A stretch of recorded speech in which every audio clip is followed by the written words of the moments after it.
ದಿನಾಂಕ 4/3/2026 ಮೈಸೂರು ಜಿಲ್ಲೆಯ ನಂಜನಗೂಡು ಗ್ರಾಮಾಂತರ ಪೊಲೀಸ್ ಠಾಣೆ ವ್ಯಾಪ್ತಿಯ ಹಳ್ಳಿಪಾಳ್ಯ ಗ್ರಾಮದ ಸವಿತಾ ಅಂತೇಳಿ ಇವರು ಪೊಲೀಸ್ ಠಾಣೆಗೆ ಬಂದು ಒಂದು ದೂರನ್ನು ಕೊಡ್ತಾರೆ. ಆ ದೂರಿನಲ್ಲಿ ಅವರ ಗಂಡ ಸ್ವಾಮಿ ಅಂತೇಳಿ ಕಳೆದ 15 ದಿನಗಳಿಂದ ಕಾಣೆಯಾಗಿದ್ದಾರೆ ಅಂತೇಳಿ, ದಿನಾಂಕ 12/2/26 ಮನೆಗೆ ವಾಪಸ್ ಬಂದಿಲ್ಲ ಅಂತೇಳಿ ಒಂದು ದೂರನ್ನು ಕೊಡ್ತಾರೆ. ಆ ದೂರನ್ನು ಆಧರಿಸಿ ಒಂದು ಮನುಷ್ಯ ಕಾಣೆ ಪ್ರಕರಣವನ್ನು ನಂಜನಗೂಡು ಗ್ರಾಮಾಂತರ ಠಾಣೆಯಲ್ಲಿ ದಾಖಲು ಮಾಡಲಾಗಿತ್ತು. ಈ ಪ್ರಕರಣವನ್ನು ದಾಖಲು ಮಾಡಿಕೊಂಡ ಮೇಲೆ ಹಲವಾರು ಆಯಾಮಗಳಲ್ಲಿ ತನಿಖೆ ಮಾಡ್ತಾ ಇರುವಾಗ ಒಂದು ಮಾಹಿತಿ ಗೊತ್ತಾಗ್ತದೆ. ಇದರಲ್ಲಿ ಏನು ಕಂಪ್ಲೇಂಟ್ ಕೊಟ್ಟಿರ್ತಾರೆ ಫಿರ್ಯಾದಿ ಸವಿತಾ ಅನ್ನೋರು ಮತ್ತು ಅವರ ಗಂಡ ಸ್ವಾಮಿ, ಇವರಿಬ್ಬರು ಕಿವುಡ ಮತ್ತು ಮೂಗ ಆಗಿರ್ತಾರೆ.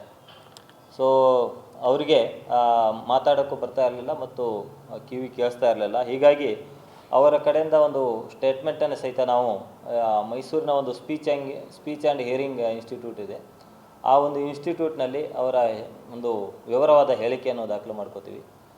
ಸೊ ತನಿಖೆ ಮಾಡ್ತಾ ಇರುವಾಗ ಒಂದು ಅಂಶ ಕಂಡು ಬಂದಿದ್ದೇನಂತಂದರೆ, ಹಲವಾರು ವಿಡಿಯೋ ಕಾಲುಗಳು ಆ ಒಂದು ಕಂಪ್ಲೇಂಟ್ ಏನು ಕೊಟ್ಟಿದ್ರು ಅವರ ಒಂದು ಮೊಬೈಲ್ನಲ್ಲಿ ಸಿಗ್ತದೆ. ಅದನ್ನು ಆಧರಿಸಿ ಒಂದು ತನಿಖೆಯನ್ನು ಮಾಡ್ತಾ ಇರ್ತೀವಿ. ಈ ಮಧ್ಯದಲ್ಲಿ ಏನು ಸ್ವಾಮಿ ಅಂತಿದ್ದಾರೆ, ಈತನ ಇಬ್ಬರು ಫ್ರೆಂಡ್ಸ್ ಇರ್ತಾರೆ, ಶ್ರೀನಿವಾಸ ಮತ್ತು ಗಂಗಾಧರ್ ಅಂತೇಳಿ. ಇವರಿಬ್ಬರು ಸಹಿತ ಈ ಏನು ಕಾಣೆಯಾಗಿರ್ತಾರೆ ಆ ಒಂದು ವ್ಯಕ್ತಿ ಜೊತೆ ಸತತವಾದ ಸಂಪರ್ಕದಲ್ಲಿರ್ತಾರೆ. ಅದನ್ನೆಲ್ಲ ನಾವು ಆಧರಿಸಿ ಒಂದು ಕೂಲಂಕಷವಾಗಿ ತನಿಖೆ ಮಾಡಿ ಕಂಡುಕೊಂಡಾಗ ಇದರಲ್ಲಿ ಇಬ್ಬರು ಆರೋಪಿತರು ಶ್ರೀನಿವಾಸ ಮತ್ತು ಗಂಗಾಧರ್ ಅಂತೇಳಿ ಇನ್ನೊಬ್ಬ ಆರೋಪಿತನ ಜೊತೆ ಸೇರಿಕೊಂಡು ಈ ಕಾಣೆಯಾದ ಸ್ವಾಮಿ ಏನಿದ್ದಾನೆ ಆತನನ್ನು ಕೊಲೆ ಮಾಡಿರೋದು ನಮ್ಮ ತನಿಖೆಯಲ್ಲಿ ಕಂಡುಬರ್ತದೆ. ಸೊ ಎಸ್ಪೆಷಲಿ ನಾವು ಏನು ಸ್ಪೀಚ್ ಆ್ಯಂಡ್ ಹಿಯರಿಂಗ್ ಇನ್ಸ್ಟಿಟ್ಯೂಟ್ ಇದೆ, ಅಲ್ಲಿ ಒಂದು ಅಧಿಕಾರಿ ಮತ್ತು ಎಕ್ಸ್ಪರ್ಟ್ಗಳ ಕಡೆಯಿಂದ ಇವರಿಬ್ಬರ ಒಂದು ಸ್ಟೇಟ್ಮೆಂಟನ್ನು ಮಾಡ್ತೀವಿ. ಇನ್ನೊಂದು ವಿಶೇಷತೆ ಏನಂತಂದರೆ, ಯಾರು ಆರೋಪಿತರಿದ್ದಾರೆ ಆ 3 ಜನ ಅವರು ಸಹಿತ ಇದೇ ಒಂದು ಸ್ಪೀಚ್ ಆ್ಯಂಡ್ ಹಿಯರಿಂಗ್ ಪ್ರಾಬ್ಲಮ್ ಇದ್ದವರು. ಸೊ ಇವರೆಲ್ಲ ಸೇರಿ ಒಂದೇ ಗ್ರೂಪಿನವರು. ಇವರು ಎಜುಕೇಷನ್ ಮಾಡುವ ಸಂದರ್ಭದಿಂದನೂ ಸಹಿತ ಒಬ್ರಿಗೊಬ್ಬರು ಪರಿಚಯದವರಾಗಿರ್ತಾರೆ. ಆ ಒಂದು ಸಂದರ್ಭದಲ್ಲಿ ಇದರಲ್ಲಿ ಆರೋಪಿತ ಶ್ರೀನಿವಾಸ ಮತ್ತು ಈ ಏನು ಫಿರ್ಯಾದಿ ಕೊಟ್ಟಿರ್ತಾರೆ ಸ್ವಾಮಿಯವರ ಹೆಂಡತಿ ಸವಿತಾ, ಇವರ ಮಧ್ಯೆ ಸ್ವಲ್ಪ ಸಂಬಂಧ ಇತ್ತು.